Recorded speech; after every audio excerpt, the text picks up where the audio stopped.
सो दोस्तों, एक और नया दिन और मैं बलजीत परमार हाजिर हूँ अंडरवर्ल्ड से जुड़ी एक बहुत बड़ी खबर लेकर, जहाँ पे नॉर्थ इंडिया के, उत्तर भारत के जो टॉप 10 बड़े गैंगस्टर्स हैं, हरियाणा, पंजाब, राजस्थान, दिल्ली, उत्तर प्रदेश, उत्तराखंड, हिमाचल, इन इलाकों के जो टॉप 10 गैंगस्टर हैं, उनमें से एक बड़ा गैंगस्टर है कौशल चौधरी।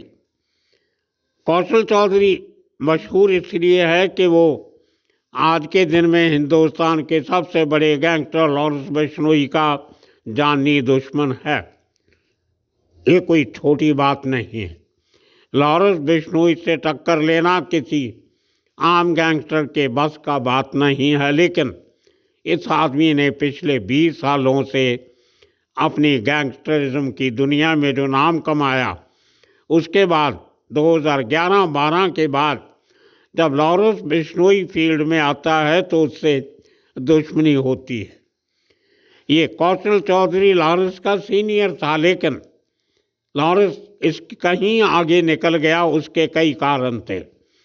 पॉलिटिकल लोगों की उसके पीठ पे हाथ, पैसा, सरकारी तंत्र का साथ और एक नए तरीके के पढ़े लिखे गैंगस्टरों का टोला जो उसने खड़ा किया। उसने बहुत सारे गैंगस्टर को पीछे छोड़ दिया था, लेकिन 2005 से क्राइम की दुनिया में कदम रखने वाला कौशल चौधरी के ऊपर आज के दिन में 76 मुकदमे चल रहे हैं, 76। और अभी साल 2 साल और अगर उसको नकेल नहीं डाली गई तो ये आंकड़ा 100 का भी हो सकता है। कत्ल, फिरौती, किडनैपिंग, लूटमार, चोरी चकारी, अटेम्प्ट टू मर्डर, हथियारों की तस्करी, हथियारों की सप्लाई, खून खराबा, कोई ऐसा क्राइम नहीं है जो कौशल चौधरी के नाम नहीं है। 76 का आंकड़ा कोई छोटा नहीं होता। मुंबई में एक फिल्म बनी थी अब तक 56, जिसमें एक एनकाउंटर स्पेशलिस्ट ने 56 एनकाउंटर किए थे तो फिल्म बन गई थी। इसने तो 76, उससे भी 20 ज़्यादा गुनाह किए हैं और आज के दिन में बहुत कुख्यात गैंगस्टर बना हुआ। लेकिन कहते हैं कि हर मुजरिम एक ना एक दिन अपने अंजाम तक पहुंच ही जाता, और जब पुलिस और सरकारी एजेंसियां पीछे लगती हैं तो उनके बुरे दिनों की शुरुआत भी हो जाती। 20 साल से इस आदमी को शायद ही किसी पुलिस ने, इन 5-6 राज्यों की पुलिस ने कभी इसको हाथ लगाया हो या टॉर्चर किया हो, क्योंकि क्राइम करने वाले और होते थे। सरगना ये था। बहुत सालों से तो 2019 से तो जेल में बंद है। 2017 में ये आदमी इतने क्राइम करने के बाद, 5 से शुरुआत करने के बाद, 17 में 12 साल के बाद ये आदमी दुबई भाग गया था। लेकिन केस इतने हो गए थे कि दुबई सरकार को भारत सरकार के कहने पे इसको वापस भेजना पड़ा और 2019 में इसको दुबई से वापस लाया गया। और उसके बाद आज तक ये शख्स कौशल चौधरी जेल में ही है। इतने सारे मुकदमे, उनमें से 30 मुकदमे तो सिर्फ हरियाणा में हैं, 12-13 के करीब मुकदमे पंजाब में हैं, और उसके बाद अंदाज़ा लगा लो राजस्थान, दिल्ली और इन राज्यों में बाकी के केस इसके खिलाफ दर्ज हैं। अब थोड़े दिन पहले पंजाब के डीजीपी गौरव यादव, उनका एक बयान आया कि 2026 का जो साल है ये हमारा एक युद्ध होगा गैंगस्टरों के खिलाफ। 2025 में पंजाब सरकार ने युद्ध जो नशा है उसके खिलाफ छेड़ा था। अब ये जो लड़ाई शुरू की है ये गैंगस्टरों के खिलाफ शुरू की है। इस साल पहली तारीख से अब तक पंजाब में तकरीबन 12-13 मर्डर हो चुके। रोज़ गोलियां चलती हैं कहीं ना कहीं, कई बार तो एक दिन में 2-2 बार भी गोलियां चल जाती। तो सरकार को सोचना पड़ा कि इतनी बड़ी दहशतगर्दी बढ़ती को रोकना कैसे। पिछले साल पंजाब सरकार ने एक पॉलिसी बनाई थी जो लिखित में नहीं थी, मुंह ज़बानी थी। सब पुलिस वालों को हुक्म दिया गया था कि जो आदमी हथियारों के साथ पकड़ा जाए या हथियारों का इस्तेमाल करे तो उनकी टांगों में गोलियां मारो, ताकि 2-4-6 महीने वो इलाज करवाते रहें। उसके बाद अच्छे से चल भी नहीं सके, उनका मनोबल भी गिरेगा, उनकी एक्टिविटी खत्म होगी। लेकिन उससे कोई फर्क नहीं पड़ा, क्योंकि दर्जनों लोगों के जांघ में गोली मारी गई, टांगों में गोली मारी गई। लेकिन वो गोली एक टांग में लगती थी, दूसरी टांग पे वो क्रिमिनल चल फिर सकता था। तो ये एक हंसी का माहौल भी बन गया कि पंजाब पुलिस की गोली सिर्फ उनकी लातों में क्यों लगती है, टांगों में क्यों लगती है और कहीं क्यों नहीं लगती। उसका कारण ये भी था कि पिछले 3-4 साल में 10-12 फैसले अदालत के ऐसे आए जहां पर 25-30 साल पहले जो पुलिस ने एनकाउंटर करके लोगों को मारा था, उनके चलते हुए जो सीबीआई को जांच दी गई ह्यूमन राइट्स ऑर्गेनाइजेशन की तरफ से, उसमें बहुत सारे पुलिस वालों को सज़ा हो गई जो कब के रिटायर हो चुके थे और मरने के किनारे थे। उनमें से 3-4 लोग तो जेल में मर भी गए, जिनको नौकरी से रिटायर होने के बाद सज़ा हुई। उसमें छोटे अफसर भी नहीं थे, बड़े भी थे। उसमें डीएसपी भी थे, इंस्पेक्टर भी थे, एसपी थे, एसएसपी थे, डीआईजी थे। तो ऐसे लोगों को सजाएं हुई। उससे पंजाब पुलिस के आज के ऑफिसर कुछ डरने लगे कि अगर हमने किसी का एनकाउंटर कर दिया, कल को ह्यूमन राइट्स का इशू हो गया तो हमें जेल जाना पड़ेगा, हमें बचाने वाला कोई नहीं होगा।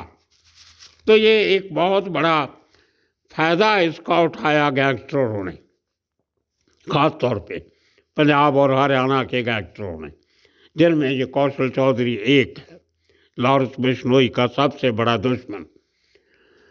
इस आदमी ने जेल में बैठे अपने जो कारिंदे खड़े किए, बाहरे के टट्टू खड़े किए, किसी को 5,000 किसी को 10,000 दे के, इस तरीके से उनको बाहरे पे लाकर हथियार दे के फायरिंग करवाता रहा, कत्ल करवाता रहा। और इसी तरह चलते चलते इतने मुकदमे उसके खिलाफ हो गए। अब पुलिस को लगा कि जो इसके आदमी जो बाहरे पे लेके वारदात करवाता था, उनके पाँव में तो गोली लग जाती है, लेकिन वो 2-4-6 महीने के बाद उनको ज़मानत हो जाती है, बाहर चले जाते हैं। ज़मानत नहीं भी होगी तो वो नए आदमी खरीद लेगा, फिर अपने कारनामे करता रहेगा। तो इसको लेके शायद लगता है एक पॉलिसी शिफ्ट पंजाब पुलिस और हरियाणा पुलिस में आई है। दोनों राज्यों की पुलिस ने एक बड़ा कंसर्टेड एफर्ट शुरू किया है इन गैंगस्टरों को ख़त्म करने का। अब नया तरीका ये सामने आ रहा है कि इनको गोली मारने की बजाय इनकी टांगें तोड़ दी जाए, ताकि ये चलने के काबिल ना रहें। ऐसी जगह से तोड़ो कि इनके कई कई महीने प्लास्टर नहीं उतरे, प्लास्टर उतर भी जाए तो ये ढंग से चल नहीं सके, भाग नहीं सके।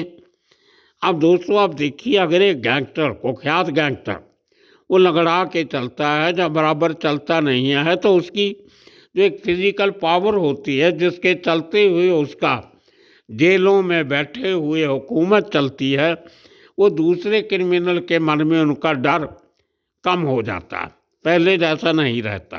तो शायद उसी पॉलिसी के चलते हुए अब एक नया ट्रेंड आया है।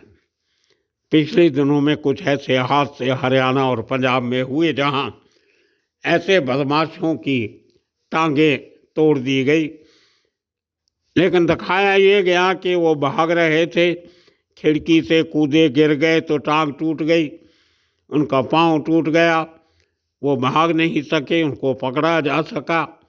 तो ये पंजाब, हरियाणा, दिल्ली में नया ट्रेंड शुरू हो गया है। बॉम्बे में ऐसा नहीं था। बॉम्बे में दूसरी किस्म से इनकाउंटर होते थे, लेकिन पंजाब, हरियाणा, हिमाचल वगैरह में हालात कुछ और किस्म के हैं। तो हुआ ये कि कौशल चौधरी के कारिंदों ने, इसके गुर्गों ने, आज से कुछ दिन पहले 10 जनवरी को लुधियाना के पास एक लग्जरी कारों का शोरूम है, रॉयल शोरूम। उसमें बहुत महंगी गाड़ियां, जो 1-1 करोड़, 1.5 करोड़, 2-2 करोड़ की गाड़ियां हैं।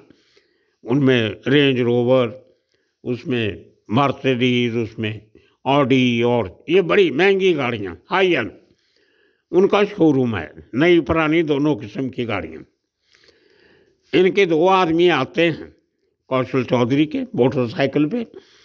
पहले शोरूम के सामने से गुजरते हुए 8-10 गोलियां चला देते, आगे जाके यूटर्न लेके आते हैं, वापस आके फिर 8-10 गोलियां चला देते, और उसके बाद एक स्लिप फेंक जाते हैं वहाँ पे, कागज़ पे लिखा हुआ पुर्जा, जिस पे 2 नाम लिखे होते हैं।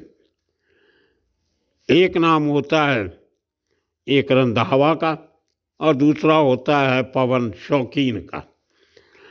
अब आदमी जो मालिक है इतनी महंगी गाड़ियों का, एक गाड़ी 2-2 करोड़ की गाड़ी, 10 गाड़ियाँ भी खड़ी तो 20 करोड़ की गाड़ियाँ। लेकिन इन गैंगस्टरों को ये नहीं पता था कि उनको तो सिर्फ गाड़ी बेचने का कमीशन मिलता है। अगर वहाँ पे 50 करोड़ की भी गाड़ियाँ खड़ी हैं तो उनको तो जो कमीशन है वो मिलेगा 5 लाख, 10 लाख, 20 लाख का। इन्होंने उससे 2 करोड़ की फरौती मांग ली। अब उस शोरूम के 4-5 पार्टनर थे मालिक, उनमें से कुछ पॉलिटिकल पहुंच वाले भी थे। उन्होंने गुहार लगाई कि हमारी बिजनेस को और हमारी जान को खतरा है। तो पता चला वो CCTV फुटेज से उससे कि वो जो पवन नाम का आदमी है उसके 2 रिश्तेदार उठाए गए। उनकी जांच पड़ताल से पता चला कि ये लोग तो सब कौशल चौधरी के कहने पे ये सब वारदातों को अंजाम दे रहे। तो पंजाब पुलिस, लुधियाना पुलिस उसको गुरुग्राम से ट्रांजिट रिमांड पे लाती है। 10 जनवरी को ये हादसा होता है। उसके कुछ दिनों के बाद कानूनी कार्रवाई पूरी करके कौशल चौधरी को लुधियाना के पास दाखा पुलिस स्टेशन में लाया जाता और वहाँ पे इसका 5 दिन का रिमांड मिलता है। उस रिमांड के दौरान एक रात को ये आदमी शौचालय जाने का बहाना लगाकर, वॉशरूम जाने का बहाना लगाकर 2 हवलदारों के साथ, जो उस पुलिस स्टेशन के एक साइड में जो शौचालय बना हुआ था, वहाँ जाने का बहाना लगा के निकलता है। और उसके बाद उस थाने की 6-6.5 फीट ऊंची दीवार है, उससे कूद के भागने की कोशिश करता। बाहर दूसरी तरफ गिरता है तो वहाँ पे एक सड़क जाती है पुलिस स्टेशन के साथ साथ, तो वहाँ गिर जाता है। पुलिस वाले भागते हैं मेन गेट से बाहर, तो जाके इसको रात को इसके दोनों पाँव में चोट लगी होती है, पकड़ा जाता है, भाग नहीं सका। तो शनिवार को इसको जब अदालत में इसका 5 दिन का रिमांड पूरा हुआ, लेकिन इस पूरी वारदात की खबर किसी को कानों कान नहीं हुई। ये सब माजरा सामने तब आता है जब शनिवार को इसको अदालत में पेश किया जाता है रिमांड लेने के लिए, अगला रिमांड लेने के। तो जब इसको लेके जाते हैं तो ये स्ट्रेचर पे होता है, दोनों पाँव पे प्लास्टर लगा होता है, दोनों टांगों पे। तो मीडिया की टेंशन होती है तो मामला सामने आ जाता है। उसके बाद जब पूछा गया कि इसको ऐसी चोट कैसे लगी, तो ये कहा गया कि ये दीवार कूद के भाग रहा था और इसकी टांगें टूट गई और इसको हॉस्पिटल ले जाया गया, वहाँ इलाज चला और आज इसको स्ट्रेचर पे हमने अदालत में पेश कर दिया। लेकिन हम सब समझ सकते हैं कि जब तक आप इन गैंगस्टरों की कमर तोड़नी है, इनके धंधे की कमर तोड़नी है, इनकी दहशत की कमर तोड़नी है तो कुछ ना कुछ तो तोड़ना पड़ेगा। तो ऐसे पहले भी 2-3 इंसिडेंट हरियाणा पंजाब में हो चुके हैं जहाँ कुख्यात अपराधियों की टांगें तोड़ दी गई ताकि वो कई साल तक चलने फिरने के काबिल ना रहें। अब गोली तो पुलिस मार नहीं सकती, समाज से डरती, कानून से डरती, टांगें तो तोड़ सकती है। तो वो काम अब नॉर्थ इंडिया में शुरू हो गया। यही काम यूपी में भी हो रहा है, राजस्थान में भी हो रहा है। तो इनको इमोबिलाइज करो, इनकी मोबिलिटी ख़त्म कर दो और उसके साथ साथ इनका जो हौसला है जो इतना बुलंद होता है, वो जब अपाहज हो जाएंगे एक पाँव से या 2 पाँव से तो इनकी दहशत अपने आप ख़त्म हो जाएगी। तो एक नया तरीका नॉर्थ इंडिया की पुलिस ने ढूंढा। मुंबई में क्या होता था जो हमने देखा, वहाँ पे एक गैंग को ख़त्म करने के लिए पुलिस या तो डायरेक्ट एनकाउंटर करती थी या दूसरे गैंग को प्रोत्साहित करती थी कि आप दूसरे गैंग के लोगों को मारो, हम आपके साथ हैं, आपको पकड़ेंगे नहीं। तो 2 गैंग आपस में लड़के मर जाते थे या उनके बहुत से लोग मारे जाते थे। लेकिन वो बात पंजाब, हरियाणा, हिमाचल, हरियाणा, राजस्थान में, दिल्ली में चलती नज़र नहीं आ रही।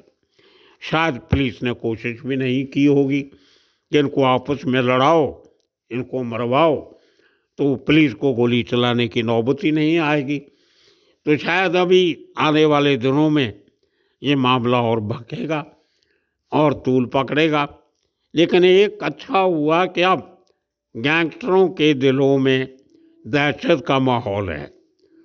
लेकिन उसके बाद ये 2 दिन पहले हादसा हुआ, आज फिर पंजाब में 2 जगह पे गोली चल गई। कहाँ से कितने लोग आ जाते हैं कुछ पैसों के लिए किसी को मारने, किसी को डराने, धमकाने, फिरौतियाँ मांगने वाले कोई और फिरौती मांगने वाले के लेवल पे डराने धमकाने वाले और मारे जाते हैं गरीब लोग, भाड़े के टट्टू, और ये बहुत लोग जेलों में बैठ के आराम की ज़िंदगी जीते। अब शायद ये थोड़ा माहौल बदलेगा। आने वाले दिनों में इसी तरह की घटनाओं की सूचना लेके आपको साथ साथ हमने सब दिखाया, कितने केस, 76 केसों की लिस्ट भी आपको हमने दिखाई और आने वाले दिनों में बताएंगे किस केस में होता क्या है। अब तक के लिए आप सबका बहुत बहुत शुक्रिया, धन्यवाद।